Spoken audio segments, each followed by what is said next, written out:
Sperm whale. Though the Bible describes a large fish, it was more likely to be a sperm whale. These were known to visit parts of the Mediterranean Sea, and their throats were big enough to swallow a person whole. There are personal testimonies of people who managed to survive being swallowed by whales. This is because whales must surface regularly for air, allowing the person to escape. Jonah and the big fish. And God told his prophet Jonah that he must go to Nineveh, the capital of Assyria, to warn the people that their great walled city would be destroyed if they did not give up their wicked ways. But Jonah did not like the people of Nineveh and did not want to see them saved, so he disobeyed the Lord. He fled to Joppa, a harbor in Israel, and boarded a ship to Tarshish on the eastern shores of the Mediterranean. The sea was calm and the skies were clear, but as soon as the ship set sail, dark clouds gathered and a violent storm howled across the water, whipping it into towering waves that crashed wildly onto the little ship. Terrified, the soldiers prayed to their different gods and threw the cargo overboard to lighten the ship's heavy load. Jonah, meanwhile, had fallen fast asleep below deck and was dead to the world. The captain raced down and shook him furiously. "Wake up! How can you sleep at a time like this? Pray to your God that we are saved."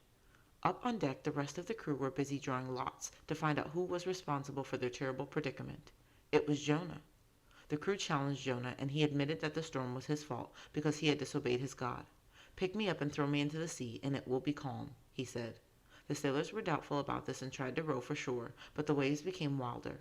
Reluctantly, they threw Jonah over the side and into the sea.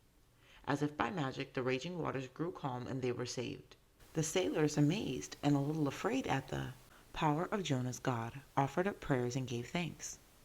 Jonah sank to the bottom of the sea, long streamers of seaweed trailing behind him. Suddenly, a huge fish appeared out of the gloom, opened its jaws, and swallowed Jonah whole. He slid headfirst into the creature's great empty belly and stayed there, praying to God for 3 days and nights in the dark. Finally, he proclaimed, "Salvation belongs to the Lord." The fish opened its mouth and dropped Jonah onto dry land safe and sound. Again, the Lord told Jonah to go to Nineveh. This time he obeyed and set off on the long journey. The king welcomed him and heeded his warning. He promised that his people would turn to God.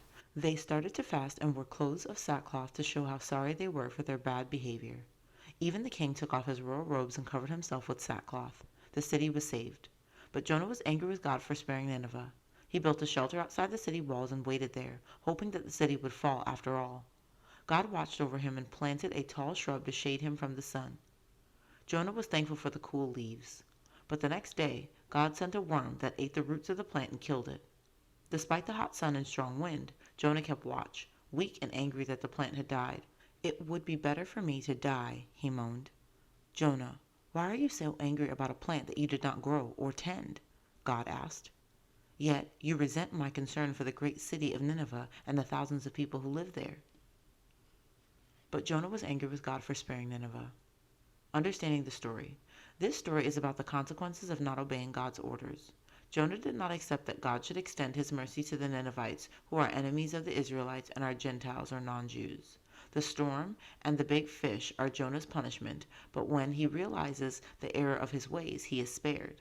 When Jonah remains angry that God has spared the repentant Ninevites, God kills his plant. God is showing Jonah his error in being concerned for a plant instead of the lives of thousands of people.